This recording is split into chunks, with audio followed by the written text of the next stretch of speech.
in many parts of the country attributable to alleged increase in export price, debts and logistic challenges, the situation appears to be getting worse, with many Nigerians buying the product at a premium at the black market or waiting endlessly in prolonged queues for the product at regulated prices. The commodity selling as high as 270 naira at the pump in many retail stations owned by independent marketers. Consumers have questioned the rationale and loud silence on the sole importer, the Nigerian National Petroleum Company Limited. Motorists say they cannot stand the long hours spent on queues and have to resort to black market with an impact on transportation costs. While there have been promises as regards the situation, Nigerians who need to power their homes and businesses using generators, as well as many motorists, say they are yet to see an improvement in the supply of the products across the country. The Minister of Finance, Budget and National Planning, Zainab Ahmed, on the sidelines of the World Economic Forum in Davos, stated that the federal government at some point had to borrow funds to buy petrol. In another development, the Nigerian National Petroleum Company Limited has deducted over 3.3 trillion naira from January to November last year to pay for fuel subsidy. The deductions were made from revenue the NNPCL was supposed to remit to the Federation account. This is contained in the Federation Account Allocation Committee Postmortem Subcommittee report presented in Abuja. The report stated that the NPC deducted 152,852,247,197.02 as PMS value shortfall recovery for November 2022. This brings the cumulative deduction from January and November 2022 to 3,302,765,796.30 naira. The report also accused the NNPC of failing to discuss the location government priority project it inherited when it transformed to an NNPCL. The report said the Central Bank of Nigeria has confirmed that NNPC did not use the rate advised by the CBN, while the NNPC has not yet responded to the matter after several months of being given the analysis to review. Borrowing from banks and other financial institutions is one of the ways through which both small and medium-scale business owners finance their businesses. However, many entrepreneurs in Nigeria have often complained about inadequate access to credit facilities coupled with high interest rates.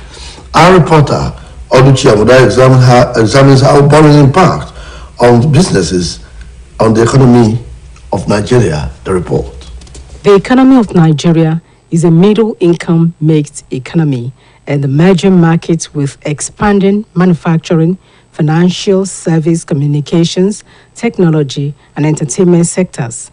Nigeria is ranked as the 31st largest economy in the world in terms of nominal GDP and the 27th largest in terms of purchasing power parity, and it is the largest in sub-Saharan Africa. The country's economy is going through challenges, especially in the areas of ease of doing business as a result of infrastructure decay, which has led to the closure of many businesses with its attendant loss of jobs. However, while many businesses continue to close down, others are emerging. This particular trend is building up because a number of youth are gradually embracing entrepreneurship. One of the ways entrepreneurs have been keeping their means of livelihood afloat is through acquisition of loans from commercial banks. A financial expert, Mr. Adesonya Olopade, speaks on the huge benefits derivable for individuals and corporate bodies that have access to credit facilities to finance their businesses. No businessman can have enough to trade. By the time, let's take those of micro traders, for example. If you don't have money, when you want to start your business, you either borrow from relatives, you borrow from friends. But in the circulation now, many people have enough money to borrow other people. So that's the essence of approaching your financial institution to borrow you, just to expand your business and to enable you to do business as it's supposed to be. Because if you want to do business and you don't have enough money and you don't have anywhere to go for credit facility, definitely your business may collapse. Recent report released by the Central Bank of Nigeria, CBN, indicated that banks in the country borrowed the sum of 21.87 trillion naira from the Apex Bank via the standing lending facility window and repurchase lending platform in 2020. The CBN financial data noted that the amount represents a 200% increase compared to the 5.744 trillion naira recorded via the same window in 2022. The figure, according to the data, represents a 19.3% decrease when compared to the 27.08 trillion naira banks borrowed from the Apex Bank in 2021. Speaking on this development, Mr. Olapade stated that it is a good thing that banks have been borrowing money from the central bank, which they made available to their customers. He, however, advised business owners who want to borrow money from banks to have a laid-down repayment plan that will not jeopardize the growth of their businesses. Once they see where to go and work and take pay, there won't be any problem of unemployment again. That one will solve our problem of unemployment, and the business, the economy will be growing through that one. You know, if you have business, you will pay taxes. All the taxes introduced by the federal government. Definitely, IGR of the government will be increasing. Despite the fact that banks in Nigeria have room for granting loans to their customers to build and expand their businesses, the interest rate has been a major challenge stifling the businesses. An entrepreneur, Alhaji Abdul Maruf Adebayo, decried the hostile condition involved in doing business in Nigeria, adding that the galloping inflation has crippled the source of livelihood of many entrepreneurs, thereby sending them back into the labor market. The captains, the owners of industry, in giving them free interest loan so that they can take more young school leavers that are roaming about our streets.